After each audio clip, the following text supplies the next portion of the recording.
وعلمنا ما ينفعنا وزدنا علما أما بعد فأعوذ بالله من الشيطان الرجيم يا أيها الذين آمنوا لا تأكلوا أموالكم بينكم بالباطل إلا أن تكون تجارة عن تراض.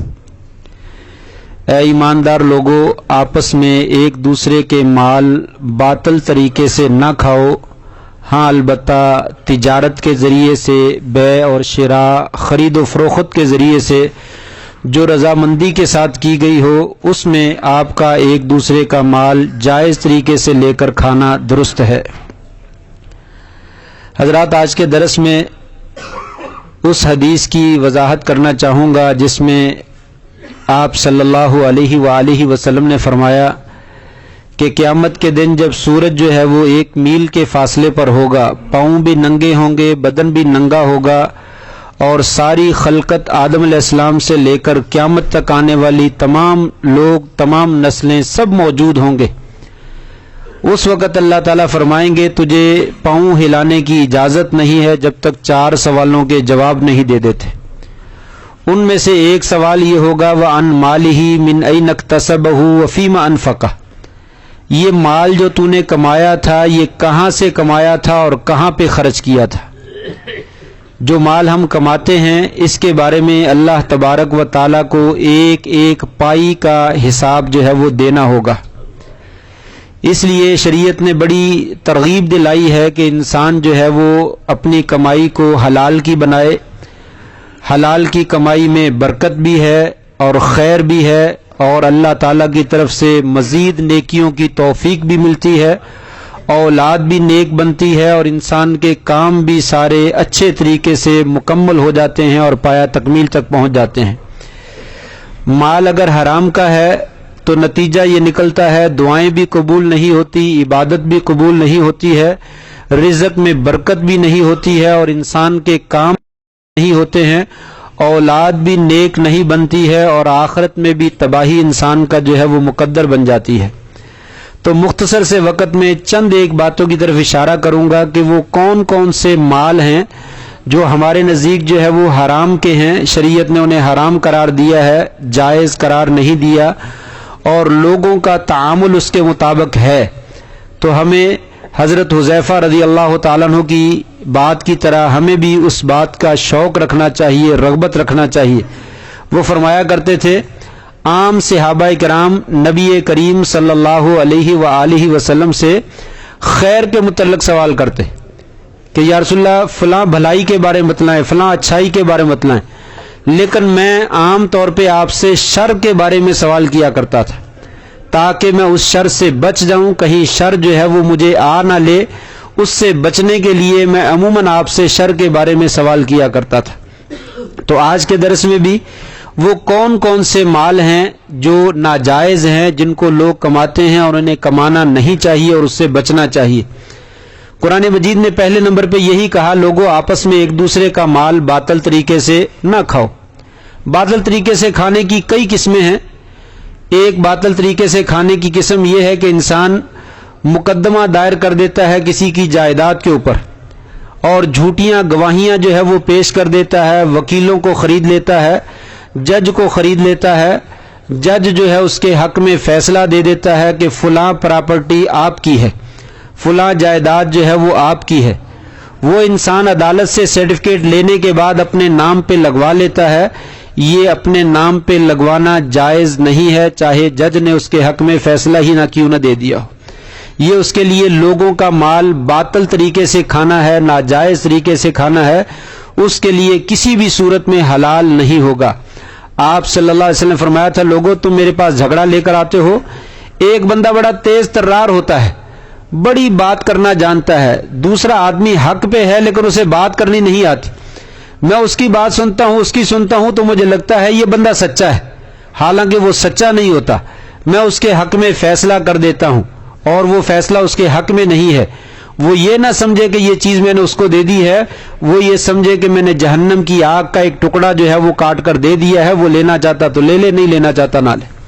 تو یہ کسی کا ناجائز طریقے سے فیصلہ اپنے حق میں کروا لینا، یہ مال کو باطل طریقے سے کھانا ہے.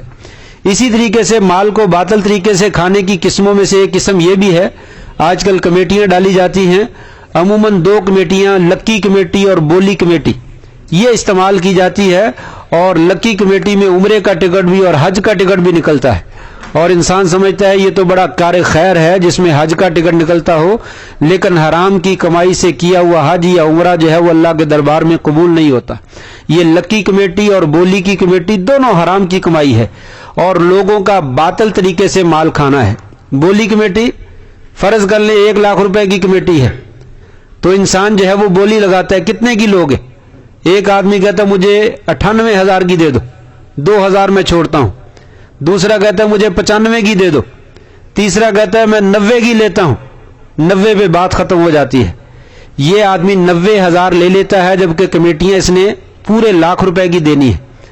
10,000 روپیہ جو اس نے دیا ہے یہ حرام طریقے سے دیا ہے، اور ان ممبروں نے جنہوں نے وہ 10,000 روپیہ لے کے کھانا کھا لیا یا آپس میں تقسیم کر لیا یا جو بھی بندہ لے گیا، اس نے لوگوں کا ناجائز مال باطل طریقے سے جو ہے وہ اپنی جیب میں ڈالا ہے۔ یہ مال جو ہے وہ کھانا جائز نہیں ہے، چاہے وہ 10,000 ہے، چاہے وہ 20,000 ہے، چاہے وہ 50 ہے، چاہے وہ لاکھ ہے، جتنا بھی کوئی نہ کیوں نہ ہو جائے۔ اور لکی کمیٹی کہ انسان کی پہلی کمیٹی ڈالی اور اس کا نام نکل آیا تو اس کو جو ہے وہ 1 لاکھ روپے کی کمیٹی اس کے ہاتھ میں تھما دی گئی، اس نے باقی 90,000 روپیہ جمع نہیں کروانا۔ کیوں نہیں کرانا؟ 90,000 کمیٹی دینے والے نے اپنی جیب سے دیا ہے؟ قطعاً اپنی جیب سے نہیں دیا، بلکہ دوسرے ممبروں سے جمع کر کے اس نے دے دیا ہے، اور پھر نئے ممبر شامل کر لیے، نئے کو شامل کرتا چلا جائے گا، اور اسی طریقے سے پیسے خود بھی کچھ لیتا جائے گا اور کچھ لوگوں کو دیتا جائے گا۔ جب اچھے خاصے پیسے جمع ہو جاتے ہیں تو وہ بھاگ جاتا ہے، آخری ممبر جو ہے وہ خالی ہاتھ جو ہے وہ رہ جاتے ہیں۔ یہ لوگوں کا ناجائز طریقے سے مال کھانا ہے، حرام ہے، شریعت نے اس کو جائز قرار نہیں دیا ہے۔ دوسرے نمبر پر قرآن مجید میں موجود ہے ان الذین یاکلون اموال الیتامی ظلما انما یاکلون فی بطونہم نارا وسیصلون سعیرا۔ وہ لوگ جو یتیموں کا مال کھاتے ہیں، وہ یہ نہ سمجھیں کہ انہوں نے یتیموں کا مال کھایا ہے، وہ اپنے پیٹوں میں جہنم کی آگ کو داخل کر رہے ہیں، ان قریب وہ بھڑکتی ہوئی آگ میں جو ہے وہ داخل کیے جائیں گے۔ یتیم کمزور لوگ، چھوٹے بچے، بڑے بھی ہوں تو کمزور ہوں وہ بھی یتیموں کے حکم میں آ جائیں گے۔ چھوٹے بچے ہیں، بڑے بہن بھائی ہیں، یہ کون سے بڑے ہیں، ان کو کون سی ضرورت ہے، باپ فوت ہو گیا ہے، ماں فوت ہو گئی ہے، وہ ساری کی ساری جائیداد اپنے نام پہ لگوا لیتے ہیں اور عذر یہ پیش کرتے ہیں کہ میں بچے پہ خرچ کر رہا ہوں، میں اس کو دے رہا ہوں، اس کی تعلیم کا بندوبست کر رہا ہوں، اور میں نے جو ہے اس کی شادی کرنی ہے، لہٰذا اس کو جائیداد اس کا حق نہیں بنتا، وہ ساری کا سارا میرا حق بنتا ہے۔ قطعاً ایسا نہیں ہے۔ جو والد کی جائیداد جتنا حصہ آپ کا بنتا ہے اتنا ہی ایک دن کے بچے کا بھی حق بنتا ہے۔ بڑے اور چھوٹے میں شریعت نے کوئی فرق نہیں کیا۔ بڑے کو جائیداد میں سے 1 کروڑ روپیہ حصہ ملتا ہے تو 1 گھنٹے کا جو بچہ 1 گھنٹہ پہلے والد کی وفات سے پہلے فوت ہوا، والد فوت ہو گیا، بچہ 1 گھنٹے کے بعد پیدا ہوا، وہ 1 گھنٹے کا بچہ بھی جو ہے وہ بھی 1 کروڑ روپے کی جائیداد کا مالک ہے، آپ کے ساتھ برابر کا شریک ہے۔ اگر اس کا مال کھایا تو یہ یتیموں کا مال ناجائز طریقے سے کھانا ہے۔ بہت سے لوگ بہنوں کی جائیداد ناجائز قبضے میں کر لیتے ہیں اور بہنیں مجبور ہو کر کہہ دیتی ہیں میں اپنے بھائی کو معاف کرتی ہوں۔ اسے معلوم ہے کہ اگر میں نے معاف نہ کیا تو یہ ساری زندگی بھائی میرے گھر میں داخل نہیں ہوں گے، مجھے کبھی اپنے گھر میں داخل نہیں ہونے دیں گے۔ وہ مجبور ہو کر کہتی ہے میں نے کچھ نہیں لینا، میرے پاس سارا کچھ ہی موجود ہے، اللہ کا دیا بہت کچھ ہے، میں نے یہ جائیداد اپنے بھائی کو دے دی۔ قطعی طور پر یہ بھائی کے لیے مال لینا جائز نہیں ہے۔ اگر لینا چاہتے ہو تو اپنی ساری جائیداد جو بہن کا حصہ ہے وہ اس کے ہاتھ میں پکڑاؤ، یہ تیرے پیسے ہیں، یہ تیرے کاغذ ہیں، یہ تیرا مکان ہے، یہ لے لو، اب جس کو دینا ہے دے دو، پھر دیکھیں گے کون دیتا ہے، پھر کوئی بھی نہیں دیتا ہے۔ تو یہ پہلے سے پریشر ہوتا ہے کہ اگر اس نے ہمارے نام پہ نہ لگوایا تو پھر ساری زندگی کے لیے بائیکاٹ ہو جائے گا۔ یہ یتیموں کا مال ناجائز طریقے سے کھانا ہے۔ اسی طریقے سے کمزور بندہ کوئی بھی ہے، اس کی جائیداد پہ یا بہن بھائیوں کی یا رشتہ داروں کی جائیداد پہ انسان قبضہ کر لیتا ہے، 20 سال تک جو ہے وہ قبضہ کر کے اس سے خوب فائدہ اٹھاتا ہے، اور 20 سال کے بعد اس کی جائیداد اس کو واپس کر دیتا ہے۔ جو فائدہ اٹھایا اس میں سے کوئی بھی فائدہ یا پرافٹ جو ہے وہ اس کے حصے میں نہیں ڈالتا ہے۔ یہ بھی مال ناجائز طریقے سے کھانا ہے۔ جتنے سال آپ نے استعمال کیا اس میں سے جتنا پرافٹ اس کا بنتا ہے وہ بھی اسے دیجئے. اسی طریقے سے جائیداد میں حصے ملتے ہیں. ایک کے پاس بیک ہے اور ایک کے پاس فرنٹ ہے. فرنٹ کے اوپر خود قبضہ کر لیتا ہے. معلوم ہے کہ فرنٹ مہنگا ہے, پیچھے والی جگہ جو ہے وہ سستی ہے, وہ اس کو دے دیتا ہے اور فرنٹ خود لے لیتا ہے. یہ بھی ناجائز. فرنٹ میں تھوڑا حصہ لیجئے, بیک میں زیادہ اس کو دے دیجئے تاکہ حساب جو ہے وہ برابر ہو جائے. اگر جو ہے وہ برابر لیا اور فرنٹ میں لے لیا تو یقینی بات ہے یہ بھی ناجائز قبضہ ہے. کتنے ہی لوگ ایسا کرتے ہیں, کسی کی جائیداد پہ قبضہ کر لیتے ہیں اور عرصہ دراز تک اس کو خوب استعمال کرتے ہیں, پھر بعد میں کہتے ہیں چلو اب تم نہیں باز آتے تو میں تمہیں دیتا ہوں, فلاں جگہ پہ جو پراپرٹی پڑی وہ تم لے لو. یہ کروڑوں کی ہے اور وہ ہزاروں کی ہے. وہ کروڑوں کے اوپر قبضہ کر کے کہتا ہے میں نے تصفیہ کر دیا ہے, آپ جو ہے مجھے 5 مرلے یہاں پہ دیے, میں آپ کو 10 مرلے وہاں پہ دے دیتا ہوں, وہ 10 مرلے لے لیں. وہ 50,000 روپے کے 10 مرلے ہیں اور یہاں پہ 5 کروڑ کے 5 مرلے ہیں, تو وہ 5 کروڑ کی قبضے میں کر کے 50,000 اس کو دے کے کہتا ہے میں نے آپ کا حصہ دے دیا, بلکہ آپ سے زیادہ دے دیا. قطعاً یہ ناجائز ہے. اس طریقے سے کوئی بھی پراپرٹی اپنے نام پہ لگانا, یہ یتیموں کا مال ناجائز اپنے قبضے میں کرنا ہے. اور اللہ تعالیٰ فرماتے ہیں یہ لوگ جو ہیں یأکلون فی بطونہم نارا, اپنے پیٹوں میں جہنم کی آگ کو جو ہے وہ بھر رہے ہیں. تیسرا طریقہ ناجائز کمائی کا چوری کا ہے, ڈاکے کا ہے. چوری کرنے والا اور ڈاکہ مارنے والا بھی انسان سمجھتا ہے میں نے بھی محنت کی ہے, مزدوری کی ہے, مشقت کی ہے, جان کو ہتھیلی پہ رکھا ہے, لہٰذا میں نے بھی کمائی کی. آپ بھی کمائی کرتے ہیں, سود کھانے والے بھی اسی طرح کرتے ہیں کہ آپ بھی تو کاروبار کرتے ہیں, میں نے بھی کاروبار کیا ہے سود کے ذریعے سے. اسی طریقے سے چوری کرنے والا, ڈاکہ مارنے والا بھی کہتا ہے میں نے محنت کی ہے. فرمایا سن لیجئے والسارق والسارقۃ فاقطعوا ایدیہما, چوری کرنے والا مرد ہو یا عورت ہو اس کا ہاتھ کاٹ ڈالو. کتنی چوری کر لے؟ حدیث میں آتا ہے ربع دینار کے عوض. ربع دینار 1 دینار کا چوتھائی حصہ, چوتھا حصہ جو ہے وہ 1 دینار کا. 1 دینار تقریباً جو ہے وہ 4.25 گرام کا ہوتا ہے. 1 دینار کا وزن جو ہے 4.25 گرام, اس کا چوتھا حصہ 1 گرام اشاریہ 6-7, 1 گرام اور اوپر اشاریہ 6, یعنی تقریباً 10-12 ہزار روپیہ. میں نے شاید آج ریٹ دیکھا ہے, اگر صحیح ہے تو اس میں تقریباً 10,000 روپے لکھا تھا 1 گرام کا ریٹ. 10 نہ لگائیں, 11 لگا لے, 12 لگا لے, 15 لگا لیجئے. 15,000 روپے میں شریعت کہتی ہے اگر کوئی آدمی چوری کرتا ہے تو اس کا ہاتھ کاٹ ڈالو. یہ ہاتھ کتنا قیمتی ہے یہ تو اللہ ہی بہتر جانتا ہے, لیکن شریعت نے ہمیں یہ بتلایا ہے کہ اگر کوئی آدمی کسی پہ ظلم کرتے ہوئے اس کا یہ ہاتھ کاٹ ڈالتا ہے, 1 انگلی کی دیت جو ہے وہ 5 اونٹ ہے, 10 اونٹ ہے. 2 کی 20 اور 30 کی 30 اور 5 انگلیوں کی جو ہے وہ 50 اونٹ دیت ہے. یہ ایک ہاتھ کی دیت جو ہے وہ 50 اونٹ ہے. اور آج کل میرا خیال 1 لاکھ روپے سے کم کوئی اونٹ نہیں آتا, کم از کم بھی 1 لاکھ روپے اس کی قیمت جو ہے وہ بنتی ہے. تو 50 لاکھ روپیہ اس کی دیت بنتی ہے. یہ جب ہاتھ امانت والا ہے تو شریعت عمومی طور پہ اس کی قیمت ویسے ہے نہیں, لیکن لوگوں کا معاملہ ختم کرنے کے لیے شریعت نے کم از کم 50 لاکھ روپے اس کی قیمت رکھی ہے. لیکن جب یہ ہاتھ خیانت کرتا ہے, چوری کرتا ہے, تو اس کی قیمت صرف 15,000 روپے. کہا 15,000 کی چوری کر لے تو اس کا ہاتھ جو ہے وہ کاٹ ڈالو. اتنا شنی اور قبیح جرم ہے, لیکن بڑے لوگ جو ہے وہ ڈھٹائی سے کرتے ہیں. تھوڑی سی نظر ادھر ہوئی اور تھوڑی سی ادھر سے مال کھسکا لیا, ادھر نظر ہوئی تو ادھر سے کھسکا لیا. فرمایا چوری جو ہے 15,000 روپے کے عوض میں صرف اس کا جو ہے وہ ہاتھ کاٹ ڈالو. تو کہا لوگوں یہ مال تمہارے لیے حلال نہیں ہے, یہ باطل طریقے سے مال کھانا ہے اور یہ حرام ہے, اور یہ آپ کے لیے کسی خیر کا اور کسی برکت کا جو ہے وہ باعث نہیں بن سکتا. اسی طریقے سے ڈاکے کا مال ہے. شریعت کہتی ہے جو زمین میں ڈاکہ مارتا ہے, فتنہ اور فساد پھیلاتا ہے, لوگوں کا امن اور سکون تباہ کرتا ہے, قرآن کہتا ہے یقتلوا, برے طریقے سے قتل کرو, شدید طریقے سے, یسلب, اس کے پھانسی لٹکا دو, سولی پہ چڑھا دو, اس کے ہاتھ اور پاؤں مخالف سمت سے جو ہے وہ کاٹ ڈالو, تاکہ آئندہ کبھی اس کو ایسا جرم جو ہے وہ کرنے کی ضرورت نہ ہو. تو یہ کمائی کرنے والے یقیناً حلال کی کمائی جو ہے وہ نہیں کھاتے. چوتھے نمبر پر غش ہے, دھوکہ ہے. دھوکے کے ذریعے سے جو انسان مال کماتا ہے یہ بھی حرام کا ہوتا ہے. دھوکے کے ذریعے سے کیسے ہے؟ آپ سلم منڈی میں گئے, ایک گندم کی ڈھیری دکان کے اوپر لگی تھی, آپ نے اپنا ہاتھ داخل کیا, گندم کی بوری کی مٹھی نکالی وہاں سے تو آپ کا ہاتھ تر ہو گیا. آپ نے فرمایا ما ھذا یا صاحب الطعام، اے دکان والے یہ کیا ہے، نیچے گیلی کیوں ہے؟ اس نے کہا یا رسول اللہ رات بارش ہوئی تھی، میں نے جو ہے وہ گیلی گندم کو نیچے کر دیا، اوپر خشک ڈال دی.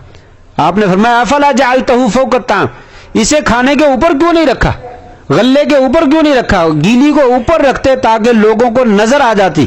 پھر آپ نے فرمایا من غشنا فلیس منا، جو آدمی بے ایمانی کرتا ہے، دھوکہ کرتا ہے لوگوں کے ساتھ، اس کا میں محمد صلی اللہ علیہ وآلہ وسلم سے کوئی تعلق نہیں، میری شریعت سے، میرے دین سے کوئی تعلق نہیں. آج اس طرح کا کاروبار کتنا ہوتا ہے. فروٹ کی منڈی میں چلے جائیں، چاولوں کی منڈی میں چلے جائیں، دالوں کی اور چنے کی منڈی میں چلے جائیں، کپڑے کی منڈی میں چلے جائیں، کسی کاروبار کی دکان پہ چلے جائیں، اوپر جو ہے وہ سیمپل لگا ہوا ہے، بہترین قسم کا ہے، عمدہ قسم کا ہے، اور نیچے جو ہے وہ سارے کا سارا ردی جو ہے وہ لگا ہوا ہے، اور قیمت جو ہے اسی چیز کی لینی ہے جو اوپر سیمپل لگا ہوا ہے. یہ بے ایمانی ہے، یہ غش ہے، یہ دھوکہ ہے، یہ حرام کی کمائی ہے. اللہ تبارک و تعالیٰ نے اس کو جائز قرار نہیں دیا ہے، یہ حرام ہے. حرام کمائی کا طریقہ یہی ہے، چاہے اس طریقے سے کر لیجئے، چاہے جو ہے وہ کم تول کر دے دیجئے. جیسے گاہک کی نظر ادھر ہوئی، تھوڑا سا کم تول دیا، ڈنڈی مار دی. فرمایا ویل للمطففین، کم تولنے والوں کے لیے تباہی ہے، بربادی ہے، ہلاکت ہے، جہنم کی وادی ویل ہے. لوگوں کم تول کرنا دو. تمہیں ڈر نہیں آتا کہ کل قیامت کے دن اللہ کے سامنے کھڑے ہونا ہے اور اس ایک ایک چیز کا جو ہے وہ حساب دینا ہے؟ اور بے ایمانی میں، دھوکے میں یہ بھی آتا ہے کہ مزدور مزدوری کرتا ہے اور مزدوری میں بے ایمانی کرتا ہے. مٹیریل نکما لگاتا ہے ٹھیکیدار، انجینئر مٹیریل نکما لگاتا ہے، پیسے پورے لیتا ہے. دیوار ٹیڑھی کھڑی کر دیتا ہے، پیسے پورے لیتا ہے. اسی طریقے سے بے ایمانی میں یہ بھی آتا ہے، مالک کام تو پورا لیتا ہے لیکن جو ہے وہ مزدوری پوری نہیں دیتا، بہانے سے اس کے پیسے ادھر سے مار لیتا ہے، ادھر سے مار لیتا ہے، ادھر سے مار لیتا ہے. مالک بے ایمانی کرتا ہے تو وہ بھی بے ایمان ہے، اور اگر مزدور بے ایمانی کرتا ہے تو وہ بھی بے ایمان ہے. شریعت نے دونوں کے بارے میں کہا من غشنا فلیس منا. معذرت کے ساتھ یہ کلمے بڑے سخت ہیں لیکن انتہائی ضروری ہیں. اسی طریقے سے جس طریقے سے جسم میں کینسر پیدا ہو جائے تو ڈاکٹر کہتا ہے یہ پاؤں کاٹ دو، اگر نہیں کاٹو گے تو یہ آپ کی ٹانگ تک پہنچ جائے گا، آپ کو ٹانگ کاٹنی پڑے گی. نہیں کاٹو گے تو اللہ معاف فرمائے پورے جسم میں پھیل جائے گا، آپ کی زندگی کے 2 دن 3 دن مہمان رہ جاؤ گے. یہ اسی طریقے سے سخت ہیں لیکن زندگی کے لیے، کامیابی کے لیے بہت ضروری ہے. فرمایا جو آدمی بے ایمانی کرتا ہے، دھوکہ کرتا ہے، اس کے ساتھ ہمارا کوئی تعلق، لہٰذا وہ جو ہے وہ مسلمان ایسا کام نہیں کرتا، مومن جو ہے وہ ایسا کام نہیں کرتا. دوسرے جو ہے وہ کرتے ہیں تو کرتے نہیں. اسی طریقے سے 5ویں نمبر پر رشوت ہے. رشوت کو آج جو ہے وہ پیار کا نام دیا جاتا ہے، محبت کا نام دیا. کوئی ہمارے ساتھ بھی محبت کرے، کوئی ہمارے ساتھ بھی شفقت کیجئے، کوئی مہربانی کیجئے. آپ اپنا کام تو کروا رہے ہیں، ہمارا بھی کام کر دیجئے. یہ رشوت ہے. نام جو مرضی رکھ دیجئے، نام رکھنے سے چیزوں کی حقیقتیں کبھی تبدیل نہیں ہوتی ہیں. وہ رشوت کی رشوت ہی ہے جس کی تعریف علماء نے بیان کی ہے. کسی حق بات کو یا حق کام کو باطل کرنے کے لیے یا باطل کام کو سچا ثابت کرنے کے لیے جو پیسے دیے جاتے ہیں، تحفہ دیا جاتا ہے، اسے جو ہے وہ رشوت کہا جاتا ہے. حق کام کو غلط ثابت کرنے کے لیے، غلط کو صحیح ثابت کرنے کے لیے جو بھی پیسہ یا انعام دیا جاتا ہے یہ رشوت ہے. آپ نے فرمایا لوگوں کل قیامت کے دن تم اپنی رشوتیں اپنی گردن پہ اٹھائے ہوئے قیامت کے دن آؤ گے تو تم مجھے پکارو گے، میں تمہارے قریب نہیں آؤں گا. میں نے دنیا میں اپنا فریضہ ادا کر دیا، بات اپنی تمہارے تک پہنچا دی ہے، میں تمہاری قیامت کے دن ایسے معاملے میں کوئی سفارش نہیں کر سکوں گا. اس لیے جس نے جو کیا ہے اس نے خود بھرنا ہے. لوگوں لعن الراشی والمرتشی، رشوت لینے والے کے اوپر بھی اور دینے والے کے اوپر بھی اللہ تعالیٰ نے جو ہے وہ لعنت فرمائی ہے. لہٰذا یہ کام بھی حرام کی کمائی کا ہے، جائز نہیں ہے.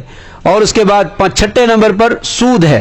سود بھی جو ہے وہ حرام کی کمائی ہے، اور اس کے بارے میں سب سے ہلکے سے ہلکا گناہ جو ہے وہ کہا گیا کہ یہ معمولی سا بھی کوئی آدمی سود کھاتا ہے تو وہ 36 مرتبہ زنا کرنے سے زیادہ جو ہے وہ برا ہے. اور بعض روایات میں ہے کہ اپنی ماں سے منہ کالا کرنے کے مترادف ہے. لیکن لوگ جو ہے بڑی ڈٹائی کے ساتھ جو ہے وہ وصول کرتے ہیں. خاص طور پہ مارکیٹ کے اندر معذرت کے ساتھ بہت سارے لوگ کرتے ہوں گے کہ 10 لاکھ روپے مجھ سے لے لو. 2 سال کے بعد 10 لاکھ روپے آپ نے پورے کا پورا مجھے واپس کرنا ہے، اور اس اسنا میں ہر مہینے 10,000 روپے مجھے دیتے رہو، 20,000 روپے مجھے دیتے رہو، یہ سود ہے، یہ کاروبار نہیں ہے۔